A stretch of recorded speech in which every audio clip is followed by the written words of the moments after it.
Good evening. Welcome to Here's the Deal. I'm Shilo here. Marvin, how are you, bud?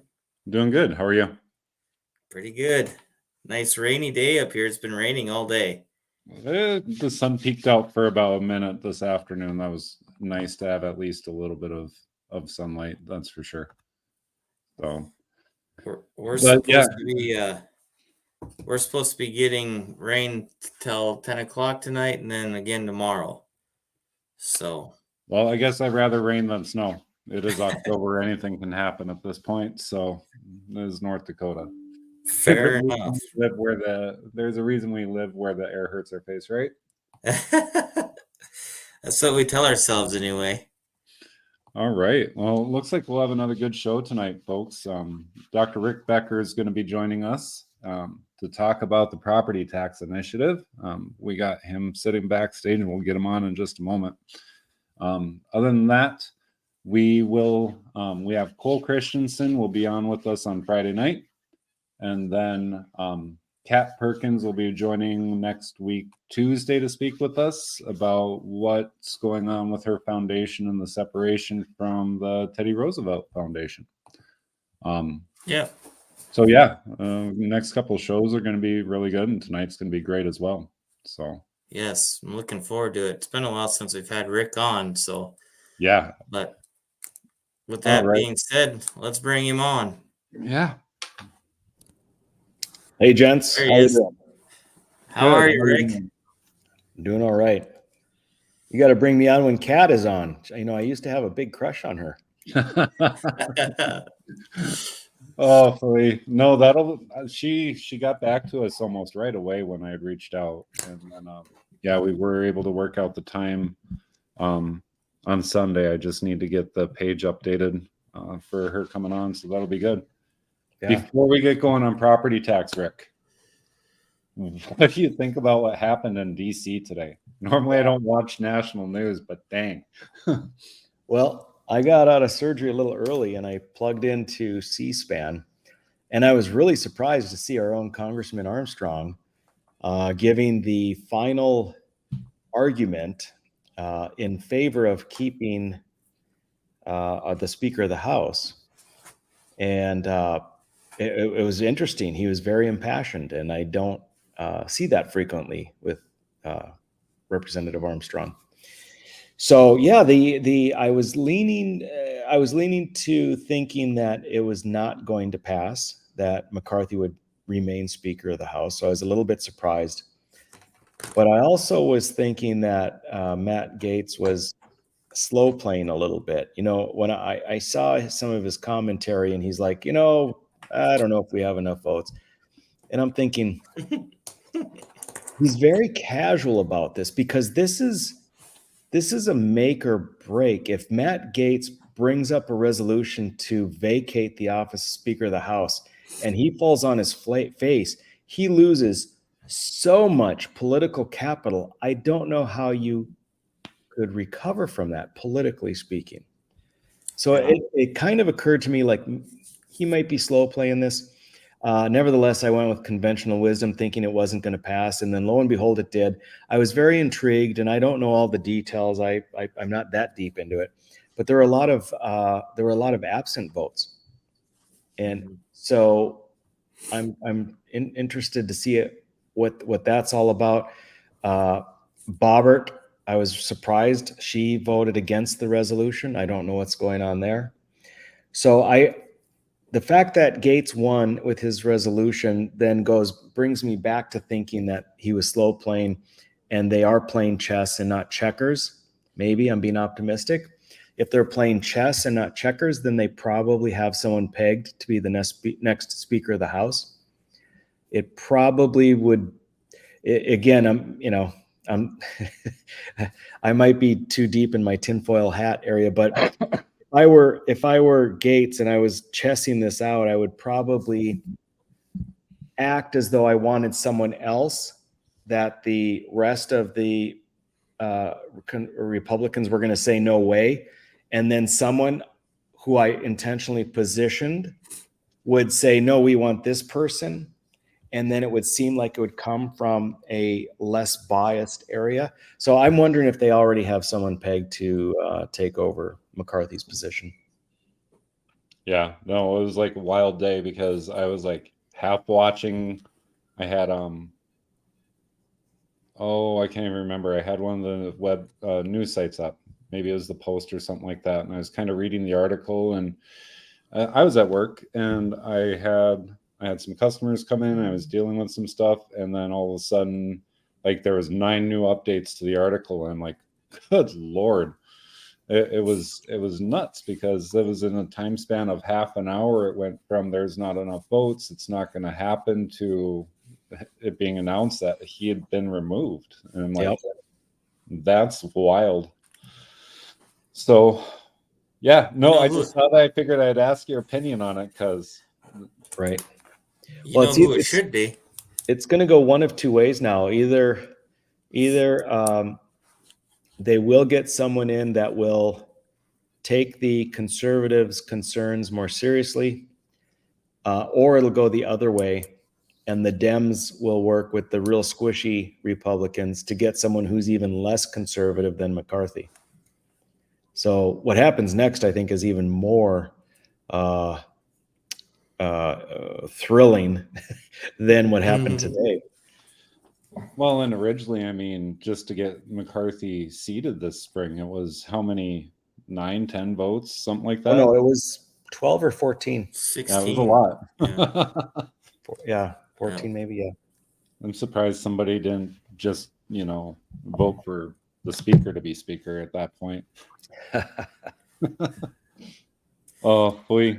So what if the nomination is none other than the Donald J. Trump to be speaker? Yeah. Can you even do that? Yeah, you can do that. Yeah, that's not going to go anywhere because none of the Democrats are going to go for it, and probably 200 of the Republicans are not going to go for it. So, true enough. Yeah, I'd love to see it. Though. That would be fun. It'd be one of those like that meme from WWF or E or whatever wrestling. It's like, whoa! Someone nominates Trump to be speaker. What? Yeah. It'd just be fun to watch heads pop off, So yeah. Oh, boy. So talk to us about property taxes, Rick. Yeah, I love them. They're necessary and they're good. Holy, you been drinking? So we've got a measure. There's a sponsoring committee called End Unfair Property Tax, and we are getting signatures to put a measure on the ballot in 2024. It's a constitutional amendment. If we get enough signatures, and when we get enough signatures, we don't know if it's going to be on the primary or general. It all depends when we turn the signatures in. It'll be on the ballot, and what it will offer the citizens of North Dakota is to vote on a measure which will eliminate all property tax. Property tax going forward, non-existent. Nobody, no entity may levy a property tax. And I guess we could get in the weeds a little bit. You may not levy a tax that is an ad valorem property tax based on the value. So you could say, for instance, there's an infrastructure fee for every plot of property of $50 a month, something like that. But again, that's different than property tax. It's not based on valuation, so you don't have control. You don't get kicked out of your house if you can't pay for it, things like that. So, but there'd be no more property tax as we know it after 2025. And the state would be required to replace to the cities and counties, to all subdivisions, everything that they levied in 2024, meaning that they received in 2025. The state would replace all of that with the excess revenues that the state has. The wasteful spending that the state is doing would then be diverted to give true substantial, sustainable tax relief to the citizens of North Dakota. The locals, the cities and counties, I'll just say cities and counties, but it's all of the political subdivisions. They maintain total control. There are a couple of things that are important to know. People will argue, elected officials who don't understand the measure at all, will argue that the legislature has no business being in the budgeting of the cities and counties. And I agree. And the measure doesn't do that. The state is going to simply look to the treasurer, the state treasurer, and say, hey, how much did county X or city A get in property tax in 2025? How much did they levy in 2024? Boom, that's what they get. There's no subjectivity. There's no favoritism. There's no east versus west, urban versus rural. There's nothing like that. You just, whatever it says in the book, that's what you get. And that's what you get year after year after year from the state. So the state is not involved in that. The city and counties retain control because they have total control, not only of how they spend all of the revenue that they get, whether it's from the state or otherwise, but they have total control of their budget. Naturally, they're going to need to increase their budgets, their spending over time, hopefully less than what they have been. And to address those increased needs, they will be able to generate the revenue necessary. They simply cannot do it with property tax. So they can still bond when they need to. You need a new school building, you need a new, fancy water park with 3D laser tag, whatever your city wants to do. Great. Put it on a bond. You can still bond. It's just no longer a bond tied to property tax. But to generate revenue, you can do sales tax, you can do assessments, and you can do fees.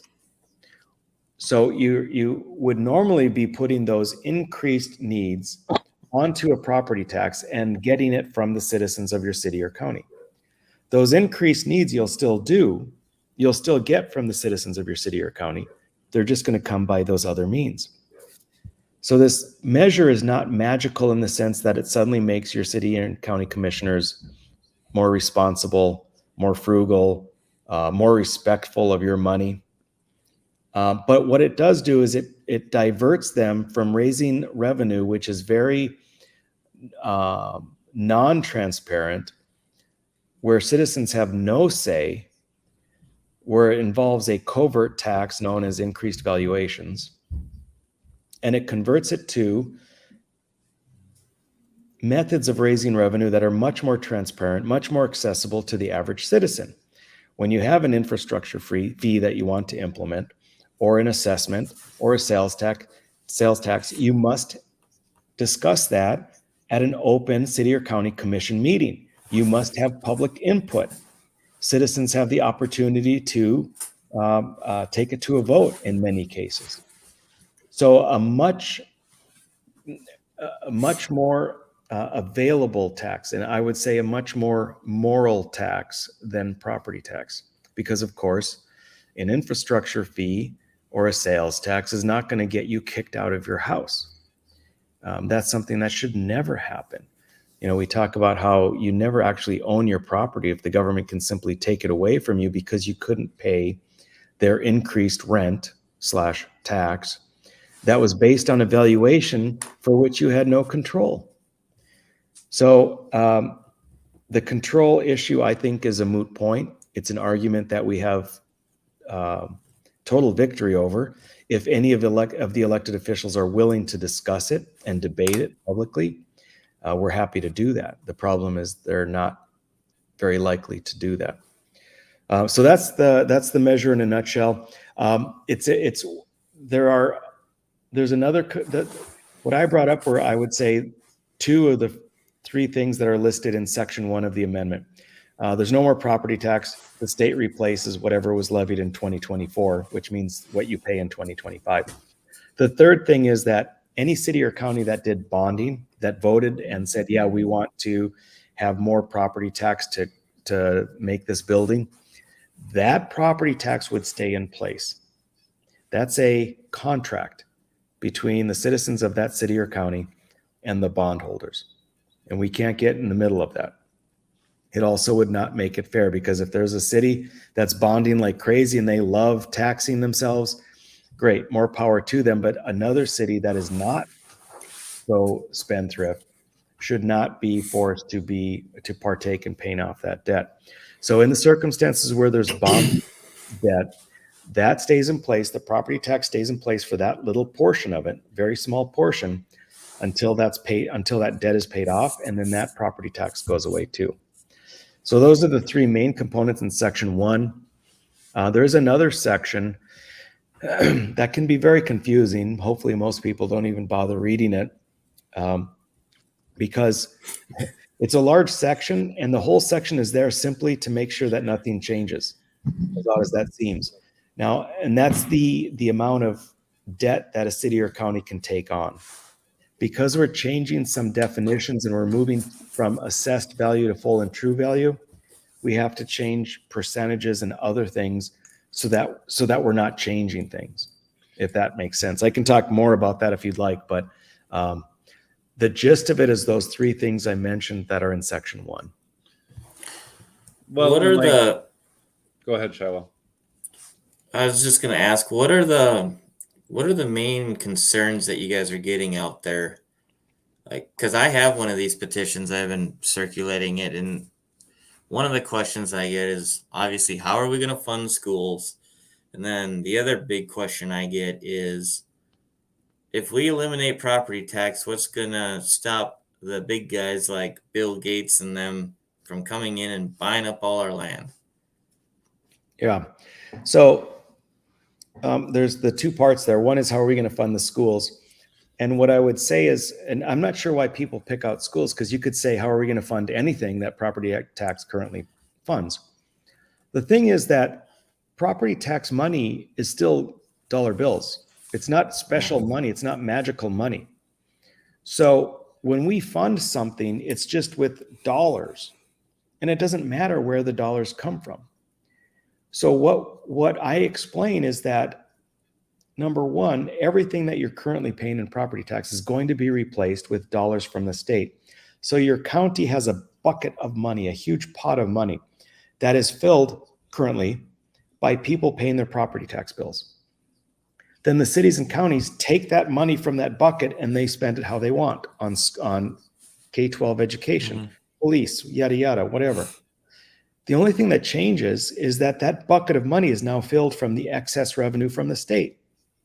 They have total control, the cities and counties. They still have the bucket of money. It's there.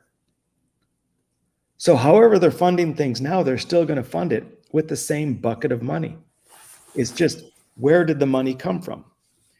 Currently, the money's coming from people paying property taxes.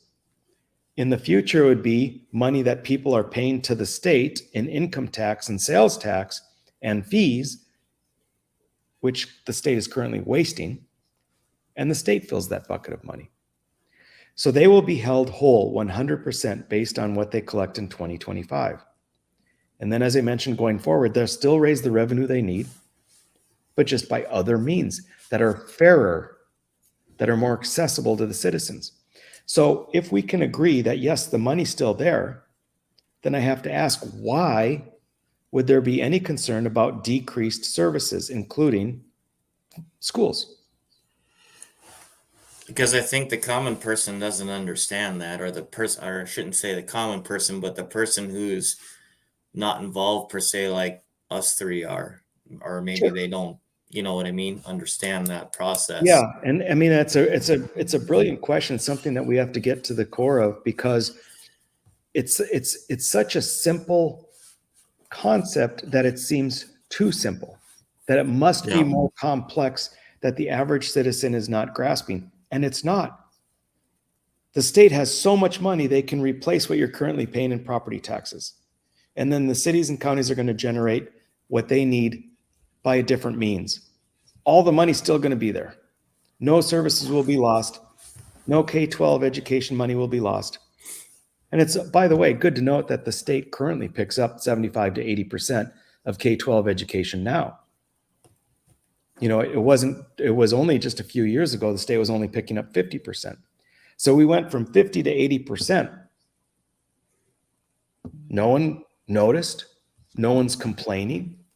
No one's saying we lost control of our schools. So where did that money come from, though? I think is the question that everybody wants to know. Like, that's the other question is okay, so if we eliminate this, what tax is going to go up? Right. And okay. So make sure I get back to the Bill Gates land question, okay? I will. Yeah. Okay. So what we have to ask ourselves, I think most people would agree, even the average citizen is going to agree. Are we overspending in the state? Do you agree that most people would agree? The answer is yes. 100%. Okay. So then we should be able to quantify that. And on the website, endpropertytax.com, I have an infographic. If you go to the About link, go to the infographic. There are 3 ways that I've suggested that you can look at what our spending is versus what it should be. Each of those 3 ways shows that we are overspending on a yearly basis $2 to $2.7 billion per year. Okay. So we agree we're overspending. I can go through the 3 different ways, but let's say that I'm persuasive, that it's a very obvious argument. And indeed, we are spending $2 to $2.7 billion more per year than we should be, than we would be if we didn't have the wonderful, fortuitous event of having the resources, the natural resources of oil and the revenue that comes from that. If we didn't have the oil revenue, I guarantee you, gentlemen, we would be spending $2 to $2.5 billion less per year, period. I will stake my complete reputation on that. Oh, I agree. So then if we're spending over $2 billion a year, more than we need to be, we can also identify, and it's in the infographic, what is needed to replace property tax. It's $1 billion per year. So if we can identify what is excess spending, what is wasteful spending, all we need is half of that to replace the property tax. So why in the world would we need to increase another tax? Sales tax, income tax, fees. We don't need to. No, We I need agree. a legislature to face the music. This is something that's good for viewers to be aware of. And I'm sorry, I was on an hour-long phone call just before this. 1 second.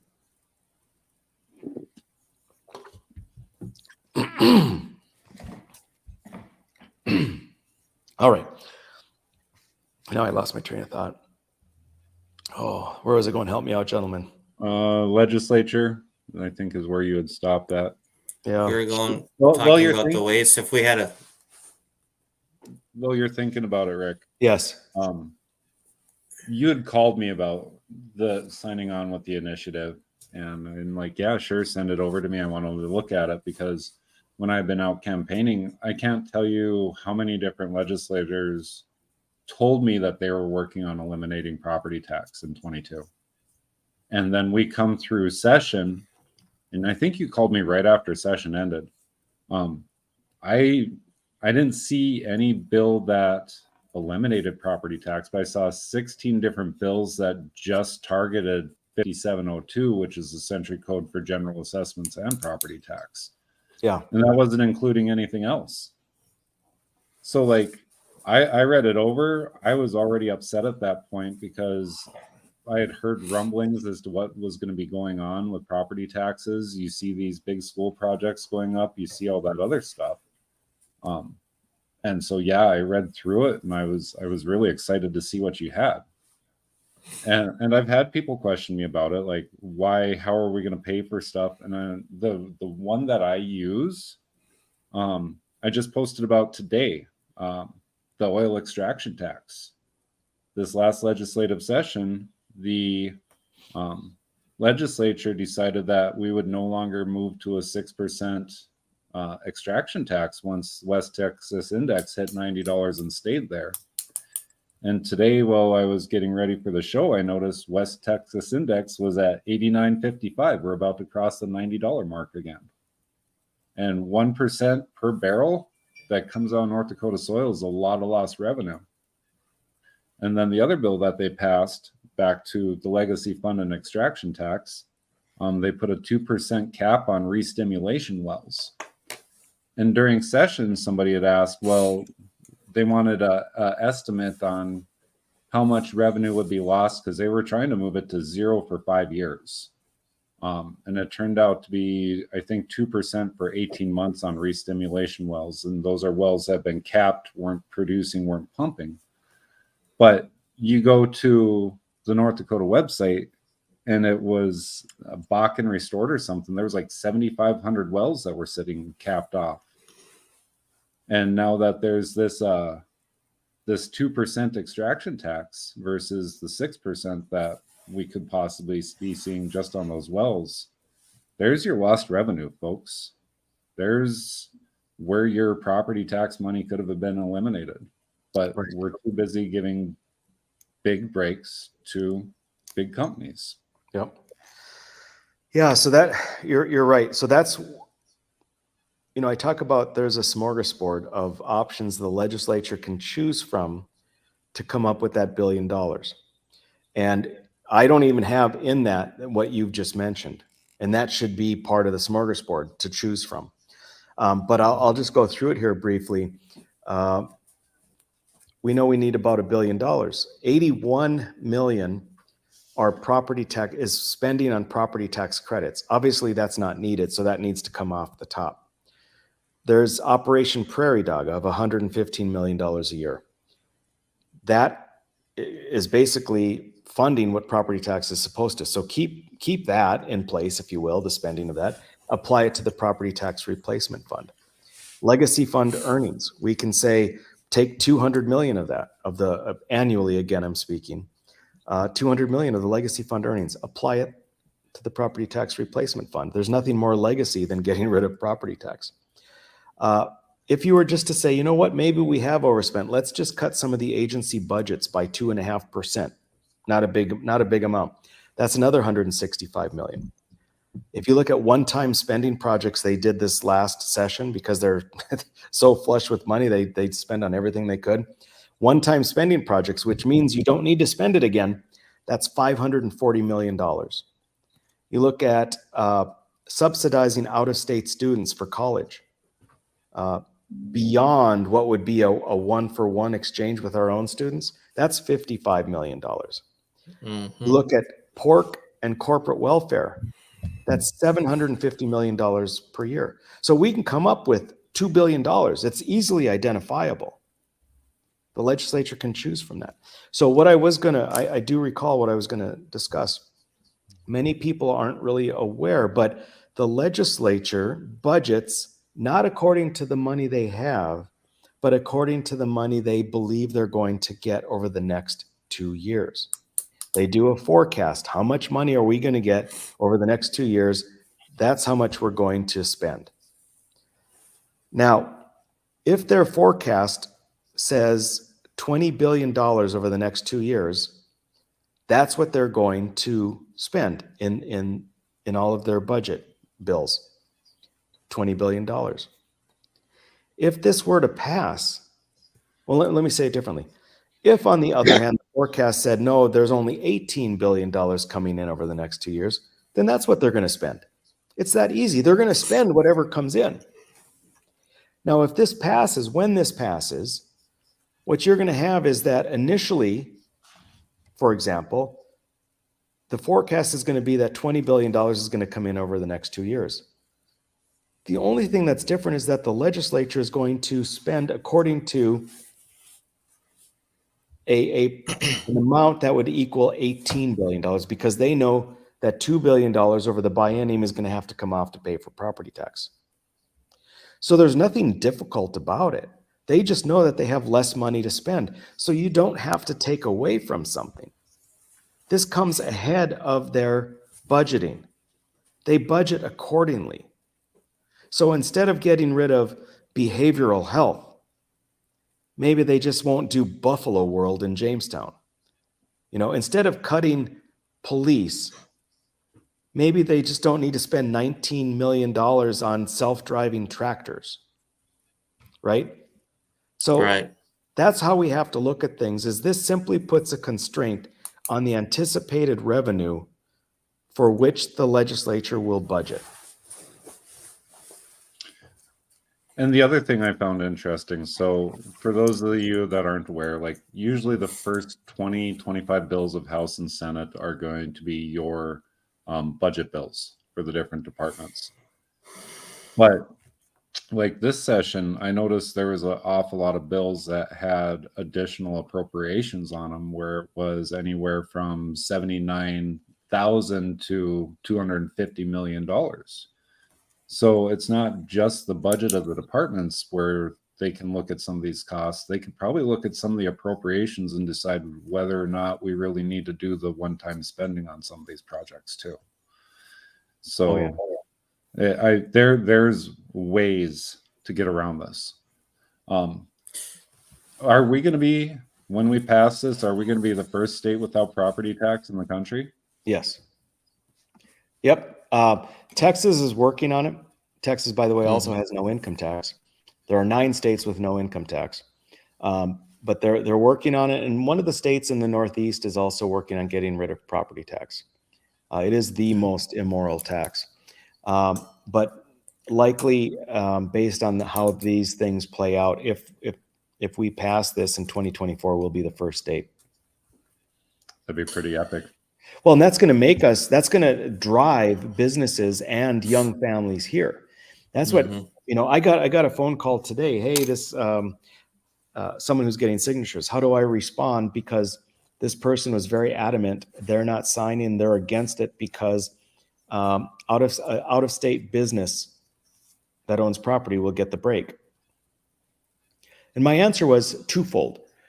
Number one, are you not aware of how petty it sounds that you will prevent your children, your grandchildren, your neighbors, your friends from getting a benefit just so that a bad guy, in this case, out-of-state business, won't get the same benefit? Will you really prevent your loved ones from getting that benefit? Yeah. The second thing is, we want businesses to get this benefit because the fact that they get this benefit will drive them to come to North Dakota. That's how we drive economic diversification. That's how we address the concern, what happens when oil dries up or revenue, dries up.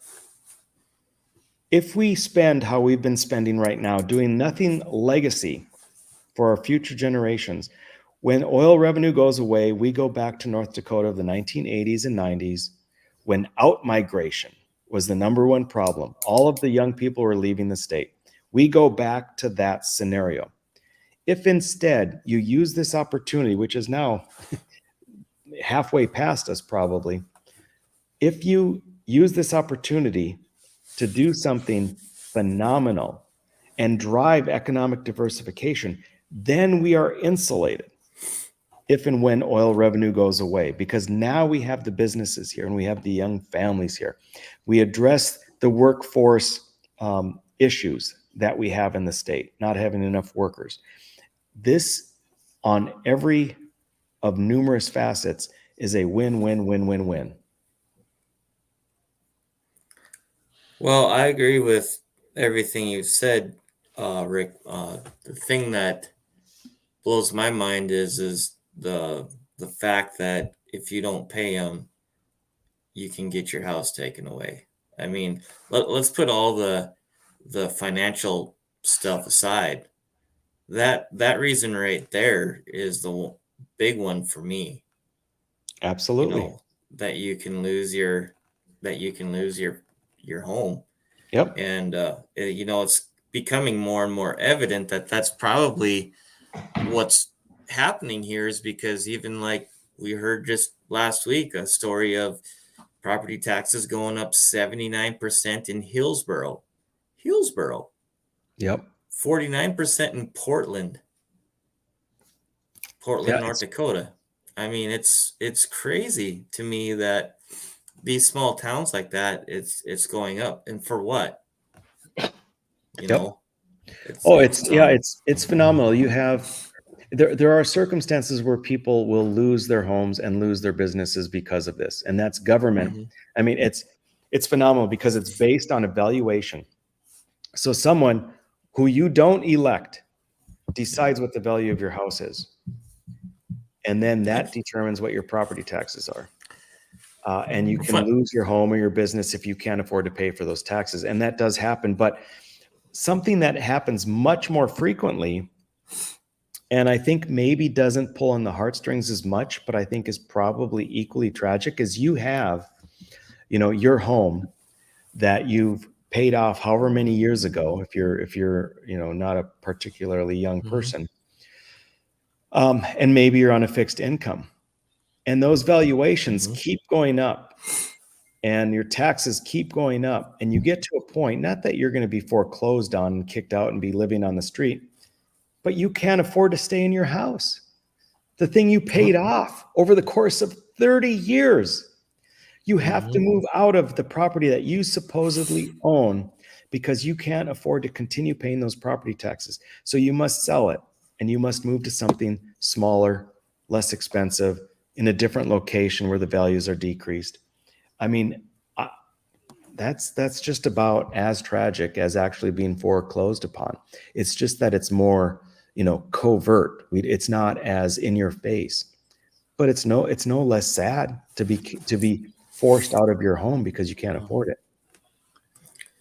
Well, in like this last session, there was a bill that they were actually working on bringing forward for like the care facilities, like the Missouri Slope and whatnot, where they were trying to get set rates. But you look at it, like I got a coworker who has his grandmother in a nursing home right now. She worked her entire life.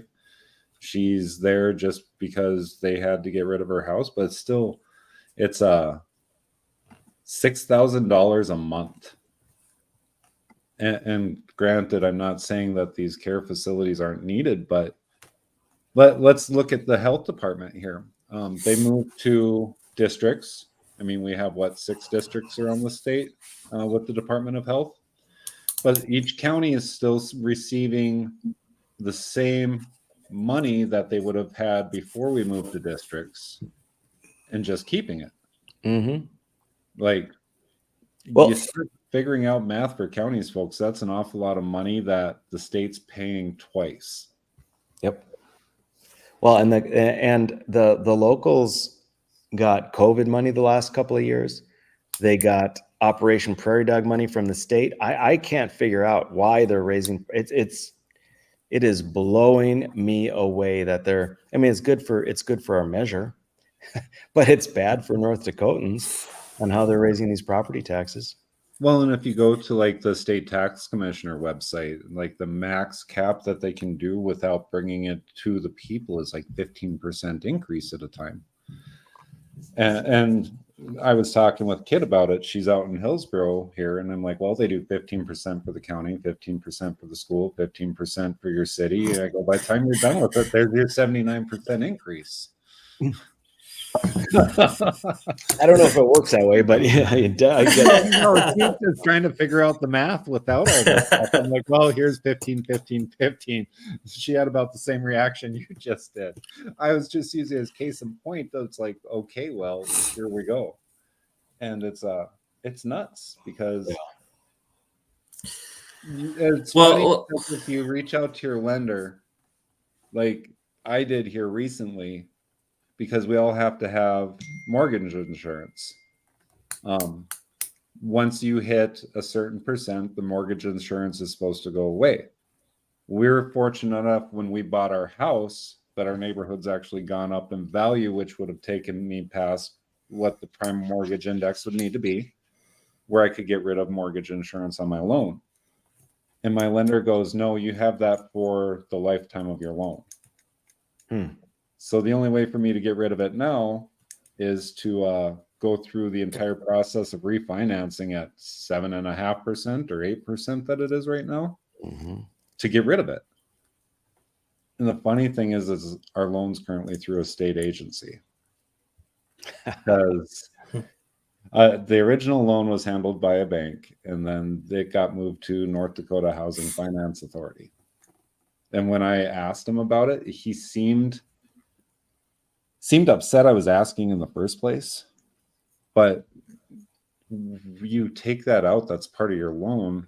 Why wouldn't it go away once your house revenue has gone up, or your estimated value according to the county has gone up past what your original loan is supposed to be for?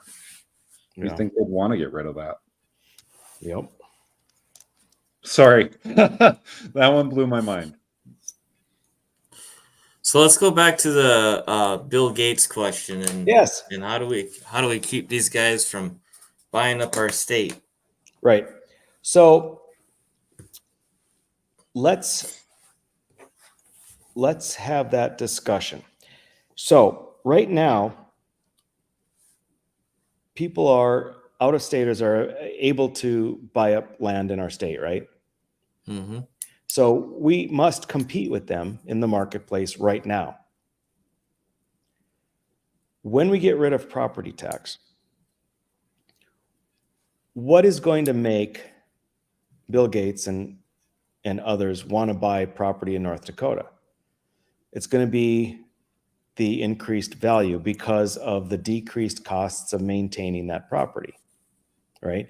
It's a simple equation, right? You can look at cap rates, or you can look at net operating income if you're leasing your property out, and it's an equation that's very specific. You're getting rid of a specific cost, and therefore it increased the value a certain amount. And that increased value is the same dollar for dollar for Bill Gates as it is for you. So if a parcel is going up that you're interested in, right now you have to compete with Bill Gates.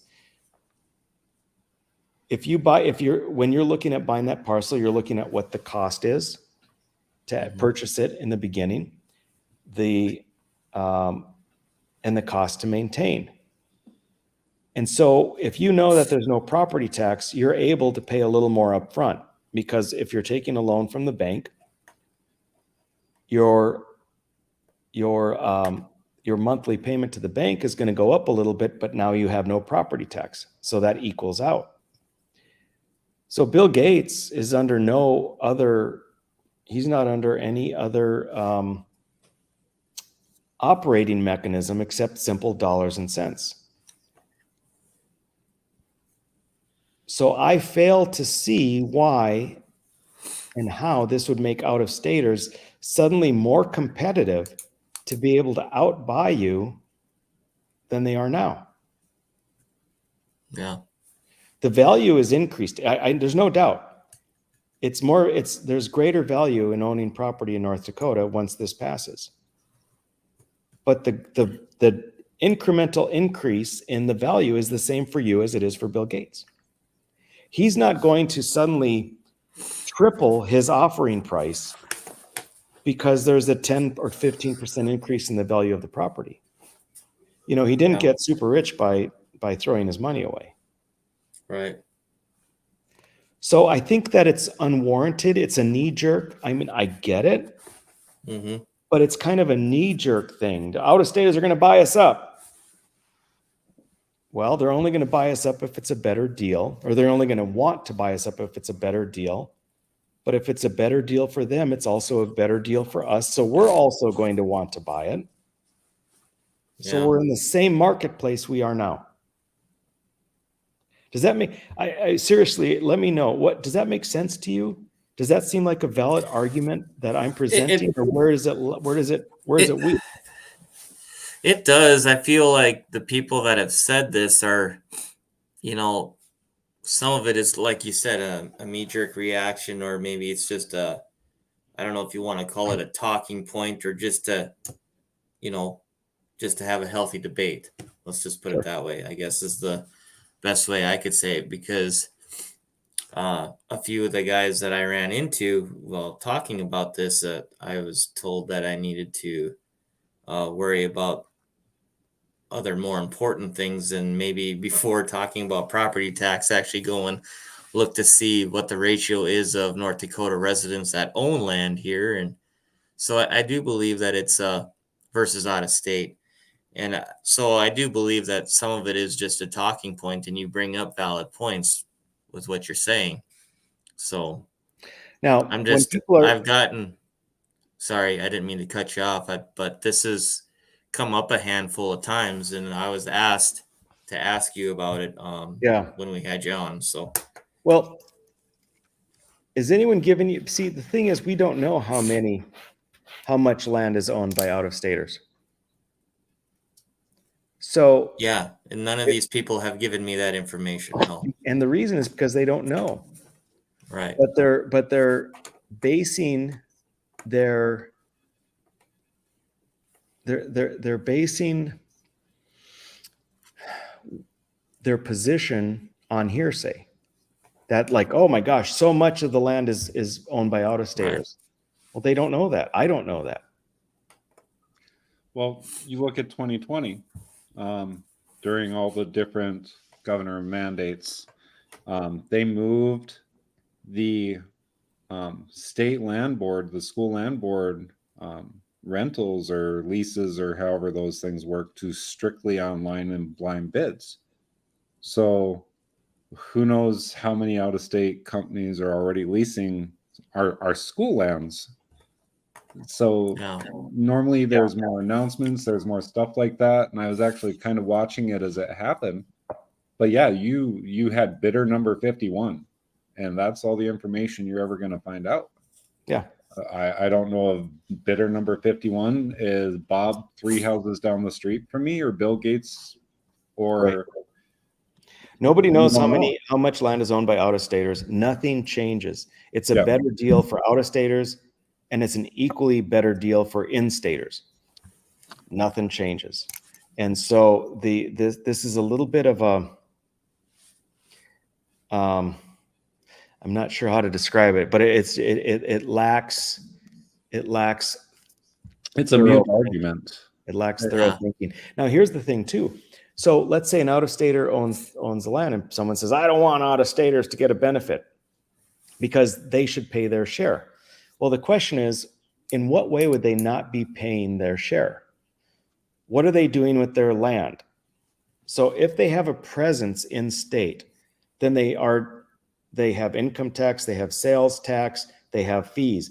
What about if they don't have a presence in state and they're leasing their land to North Dakotans? Well, they now are going to be under pressure to not increase their lease rates and possibly even decrease it. It's the same as apartment owners. Because the cost of owning the property goes down, their cash flow increases. When across the state that holds true, there's a downward pressure on rent price. I'm not saying that people are going to suddenly drop their rents, but what's going to happen is they're not going to increase their rents because the market's not going to be there, because the landowners have that now, that breathing room, right, and there's competition. So no one's going to be willing to pay for continuing increasing. So it benefits the people who are going to rent the land. So there's no angle in which we say someone is just, oh my gosh, getting a free ride. And even if they were, I don't care. I let Mr. Scrooge get a free ride. I want my kids and my grandkids to also get a free ride. Well, and I think for young farmers, like, to not have to worry about their land going up in cost. I mean, we're losing generations of farmers. You go to any small county website, you see land for auction where it's going to go for what the property taxes owed is on. Yeah, it's crazy. But for the young farmer, the real enemy is the farm bill for the last couple of decades. That's what screwed them over. But that's a different topic. Yeah, that's a different night. Oh, Rick, like, for me, it's an easy vote. I'm tired of, everybody complains about government waste in Washington, and we need to look at our own capital here in Bismarck first, because you look at Health and Human Services and DPI, that's 50%, if not more, of our annual budget right there. You're 2.5% of, let's say, an estimated $6 billion that the Department of Health and Human Services got. It's $150 million. You're already getting a pretty big chunk towards what we need to cover there. Yep. The other thing I've had people ask me on it is, well, is there sales tax on your land when you purchase it? And some people surprisingly would be okay with the small percentage sales tax at the time of purchase of their home versus paying property tax too. Yeah. But that's a different animal as well. So there are ways for other revenue. The revenue argument is broken as far as I'm concerned. Yeah, it totally is. You know, even if we take all of the amazing benefits of getting rid of the property tax for the owners, there's another benefit, and that is starving the beast of the state. You know, we talk about how do we decrease spending? Well, you could elect people that respect your money, or you can starve the beast. This takes $1 billion a year away from the legislature so they can't waste it. That alone is enough just to pass it. Keep these guys from wasting $1 billion a year, just like that. But the hard part is you're going to have to teach the however you want to put it, the Goliath to cut his arm off, because without those pork bills and stuff, some of these guys wouldn't be doing what they're doing as far as farmers. And so that's going to be the hard part. And most of the guys that I talk to about this that give me the biggest pushback are farmers. You know, Shilo, here's the thing. We're a red state. What's one of the very core principles of the Republican Party? I know. But I wonder why farmers would be against it. I don't understand. Do they like paying property tax on their land? These are the guys that I'm getting the questions about, well, what's going to keep Bill Gates from coming in and buying up our land? And I mean, these are the people that are asking these questions. Yeah. In fact, the guy that told me to go look up and see the ratio of out-of-staters to in-staters that own land, that was out there in Medora when I was out there. So, well, and here's the thing. Ask them back. Ask them to provide the website. I would love to see that, because I'm told over and over again that doesn't exist. I've seen an out-of-state movement before. I lived out in Bozeman after college, so I spent some time in Minneapolis. I spent some time in Bozeman.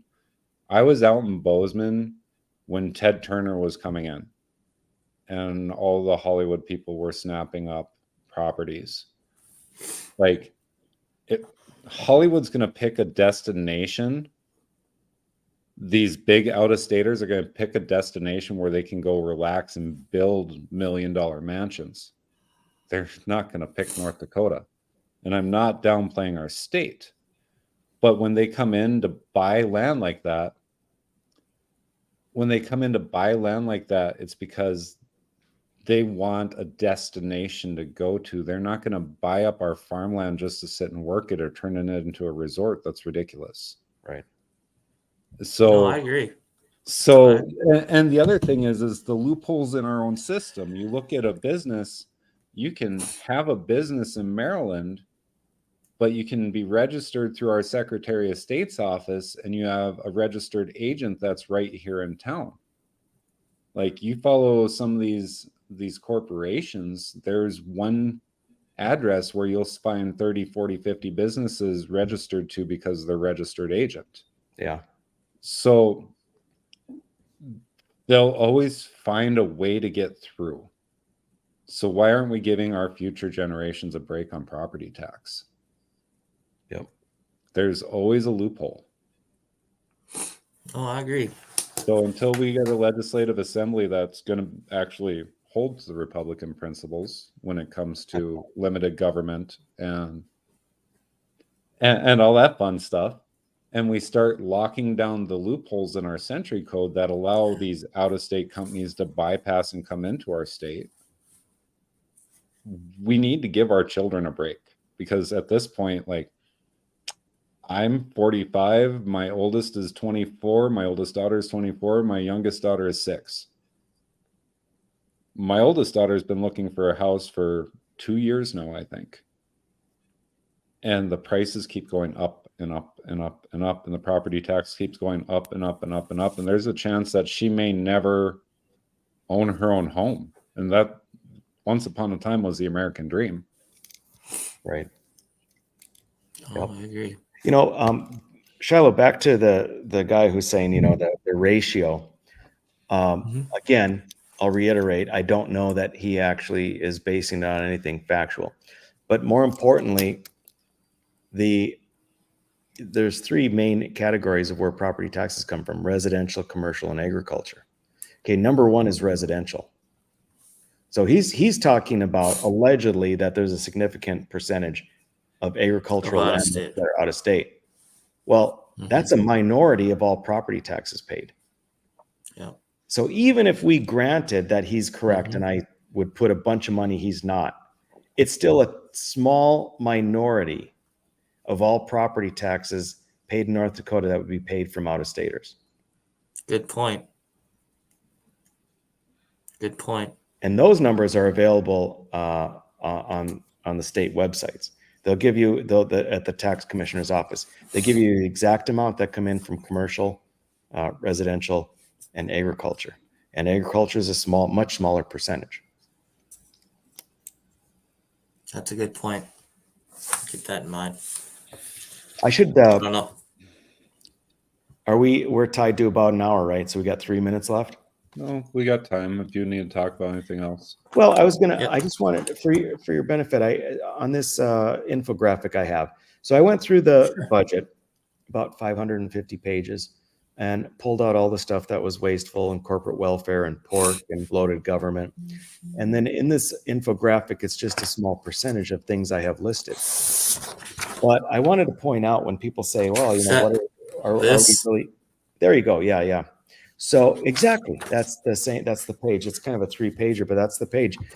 We've got $26 million that's going to a private company in drone technology. And you've got another $10 million that goes to a private company in Grand Forks for the purpose of building and leasing out space to other companies on or near the Air Force Base. Phenomenal. A creamery in North Dakota got just a flat out $250,000. A motion picture company got $600,000.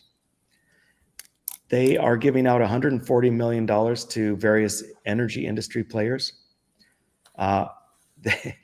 For 4-year-old preschoolers, which is something I'm not fond of for government school, $14.4 million there.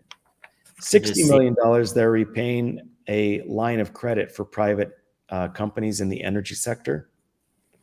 I put all that stuff under corporate welfare. Under pork, you've got $19 million I mentioned for self-driving tractors at NDSU, just under $2 million for Prairie Public grants, $17.5 million for Teddy Roosevelt loan, $10 million to digitize documents at DSU for Teddy Roosevelt. Under economic diversification, they created, the legislature created Rick, I don't mean to interrupt, but I thought this one was pretty neat too. A line of credit for the Teddy Roosevelt Library, $70 million. Yep. Now people will say, "Oh, that's a line of credit. That's just a loan." Okay, but it's a loan that's guaranteed by the people of North Dakota. Number one. Number two, it may be a loan, but it's still money that's tied up that would have been freed to give property tax relief. So you're exactly right. But yeah, they gave 90. They formed a nonprofit corporation. The state did, to give out $95 million to new businesses as the nonprofit corporation saw fit, and $25 million if you've got a great idea in agriculture. $25 million for tourist industry attractions. Number one being Representative Mike Nathy's favorite, the Bison World in Jamestown. $20 million is going to give businesses, pay off businesses interest on their loans. These are private businesses on loans they took. The state is going to say, you know what, we're going to pay all the interest on your loans because we like your business. I mean, what a bunch of crap. It goes on and on in this document, but there's all I can say is the money is there, and you don't have to dig that deep to find it. It would be interesting to see which who owns these businesses that the state is paying the interest off for. Any legislators by chance? Well, you never know, or friends of legislators. Yeah. So Go ahead. No, go ahead, Marvin. I'll that's fine. Go ahead. No, it ran away from me. All right. So one thing that I'd like to mention is, you know, and we kind of just mentioned it a little bit about having a workforce. And did you say they were giving money away for? Yeah, workforce development. Yeah. They're paying $2 million for businesses to hire and train immigrants. Yeah, wasn't Ron Ness championing that over the legislative session? There was a couple news articles because we're not going to have enough people to work the oil fields. Right. And they're paying an idea. Another $2 million for people to go get technical skills. They're paying $12 million for businesses to try to bring workers into the state. I mean, yeah, we need workers in the state, but if you're a business and you're bringing a worker in the state, that's to benefit you. You pay for it. I don't need to pay for it. I've got an idea. Yeah. Why don't they back up some of these regulations? And I've got a perfect example. So my wife ran a daycare for 5 years up here, right? So one of the reasons why we shut it down is we couldn't get employees. Some of the reason that we couldn't get employees was because they have to do a background check and, you know, they got to get fingerprinted and all that, which fine. I agree with it 100%. So can somebody explain to me why it takes anywhere from 2 to 6 months to get said background check done? Who's going to wait 6 months to work at a job? Yep. It's exactly why I voted no on that when it came through when I was in the legislature. So maybe if we roll back some of these regulations, or actually when you go to a state office to get something done, they actually get off their hind end and actually do their job. So we as a society can function. Yep. But there again, I think some of it is, you know, they don't want they don't want small businesses. They don't, you know what I mean? Yeah. Yeah, it's something. You know, there's one other thing. There's so much more stuff, but there's one thing, because I don't know if you guys, if you're aware of it or have read about it. I wasn't aware of it when it went through the legislature, but when I was going through the budget, I read about it. $2.5 million is to pay businesses to develop social and emotional outcomes programs. Are you guys aware of that? Completely Marxist, progressive, absolutely off your rocker concept, and it was passed. Just phenomenal. Well, meanwhile, like the flip side of that, House Bill 1214 got brought forward to repeal 5434.313, which was relating to the Department of Commerce Rural Growth Incentive Program. That passed our legislative session. So they got rid of funding for small towns. And I don't know what to say anymore. Oh, boy. Higher education, building projects despite 12 years of declining enrollment. 215 million. Yep. Now look at the fine print there, though, Shilo. It's actually 430 million. That's what they allotted. And I figured, you know what? Who am I to say for sure? Maybe only half of that is wasted. It's probably most of it. But the 215 million is only half of what they spent on buildings for our colleges. So $430 million they did this last session. And as you said, that is for a system of colleges in which the number of students decreased this year from last year from the year before, on and on and on, decreased for 12 years in a row. And they're spending $430 million on buildings. Can you explain this one? Pay colleges extra money if they get donations 2-1, 20 million. Yeah, I can't tell you really fine details. I'd have to be in on some of those meetings.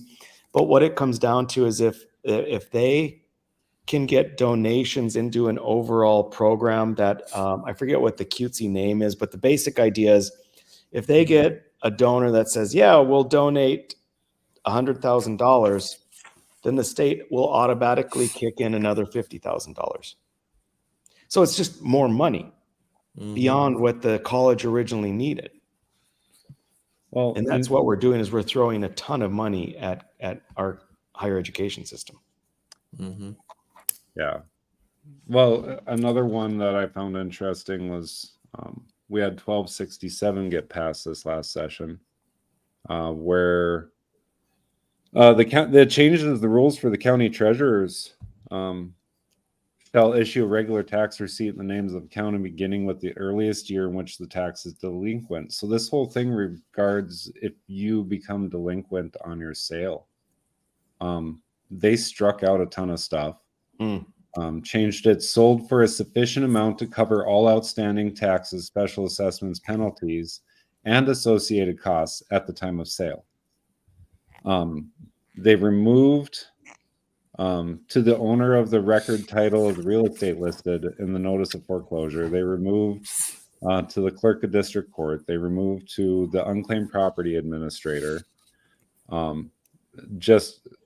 They totally changed the way if they foreclose your house due to taxes, how that money goes to and who it goes to, and like it's gross. Interesting. So just to make your point, Rick, I'm looking at this page here, and it's got that pie chart, and this is the first time I actually kind of looked at it. So there's 1, 2, 3, 4, 5, 6 different classifications basically that we talked about: corporate welfare, pork, workforce development, bloated government, higher education, economic diversification. Out of all of those, which one do you think is the most as far as the wasteful spending? The biggest piece of the pie? Rick probably knows. I'm looking at it. 471 million for corporate welfare. Yep. Followed by, let's see here, bloated government with 238 million. Yep. Followed by economic diversification at 208 million. And then higher education. Yep. 106. So keep in mind, those are annual numbers, right? Because I wanted to put things in context of the $1 billion per year in property tax. But if we're going to look at the legislative actions, you have to double all of those because they obviously budget biennially. So your corporate welfare of 471,550, is now what, 8, 9 is 900 or $960 million. Right. Well, there's where we'll get the money, folks. pick your piece of the pie. Right. Take what you want. That's the funniest thing is, like, you don't even have to struggle. I'm offering you 12 things on this smorgasbord. Pick whatever you want. Come up with your own billion. There's 2 billion here. Choose a billion out of it. Yep. Listen, guys, I just want to say endpropertytax.com is where people should go. Endpropertytax.com. We're looking for people that are going to go out and get signatures. This is a grassroots effort, and it is not nearly as organized and not even close to being nearly as efficient as when they have businesses pay for people to get signatures. It's all grassroots. So we are looking for people to continue helping. And we've got a long ways to go, but we do have enough time to get there. Well, we'll be up in Devil's Lake here. Yep. Is it the 20th? 20th. Yep, we'll be up in Devil's Lake doing a show. We've been invited up there, and we're definitely going to have the petition with us. So, Shilo, I'll have to sign yours, though, because I can't sign the one I'm carrying. Otherwise, it's going to get chucked. Yep. All right. Very true. Fair enough. Fair enough. Oh, Rick. So, well, yeah. Go ahead, Mark. Thank you so much for coming on tonight. Like, yeah. You bet, guys. That's how much we appreciate it. Thanks for having me on. Thanks for the opportunity to spread the word. You bet. And thanks for everything you do. I know you're the head on all of this, and without you, it wouldn't be possible. I know there's a lot of people working behind the scenes, and we appreciate them too. But you're certainly a wealth of information. I learned a lot tonight just in the hour here, so good. I do appreciate it. I like your sign above your t-shirts there, Shilo. So yeah, I like that too. Oh, you know, my wife has a couple of your shirts, Rick. Like she wears them a lot. like the bumper sticker is still on her car. Yeah, like, that's good. That's my last question before we let you go. Are we gonna see anything from you in the future here? Or are you stepping away from office life for a while? It seems pretty unlikely. I mean, I'm just focused on this. My guess is Burgum's going to run for his office again. You know, I put in a yeoman's amount of time and effort and money into trying to fight the good fights. And I think I've got a good fight here. So yeah, I'm not saying no, but I don't have any plans to do anything. Not right now. Yeah. So I'll save the t-shirts and bumper stickers that I have for when you go into retirement. I still got your sign in my garage. So if you change your mind, you let me know. It'll be out. I guess you never know. Stranger things have happened. Well, thanks a lot, Rick. We really appreciate it. Thank you. All right, guys. Talk to you later. Have a good evening. Bye. That's Mr. Rick Becker. You just gotta love that guy. Every time I'm around him, I get smarter. So yeah, it's always a great conversation. Well, Shilo, I think we should cut this one for the night. We got a busy week ahead of us. We still have Cole coming up on Friday. So one not to miss. We're going to be talking about his parental rights concurrent resolution that he brought forward in the 67th session. We'll talk about the fight he had getting it actually put into Century Code this last session. And we'll also have we'll talk to him about his AI bill that he brought forward and why defining a person is so important. So it's not a show to miss. Not a show to miss. I've just met him in passing. I don't know him. I think Luke introduced me to him, and we were down there at the convention. But yeah, I'm looking forward to that show and meeting him and hearing what he has to say. So with that, we got a comment here. It says, I'm looking forward to the Sons of Liberty Devil's Lake chapter to host you guys. Thank you all. God bless America. KC Hall, Devil's Lake, October 20th. KC Hall. That must be the KC's. Yeah. Okay. October 20th. Please come and sign the petitions to eliminate property tax. You bet. I'll have mine there, and Marvin will have his. I'll have my copy with too. Okay. I think the event starts at 5:30, if I remember right. We're talking with the organizers on this, so I think we're going to start with the spaghetti feed ahead of time.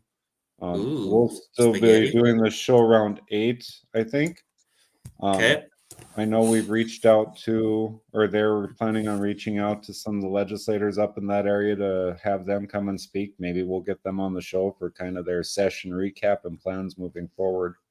So that'll be great. It'll be a fun night. I'm looking forward to it. I haven't made it up to Devil's Lake since I ran up for the Devils run the auto show in 22. So I need to it'll be nice to get on the road a little bit. So Most definitely. Well, with that, folks, we'll see you Friday night, 8 o'clock Central. Same bat channel, same bat place. Or how does that go? yeah, I think that's how it goes. Y'all have a good Something one. like that. Later.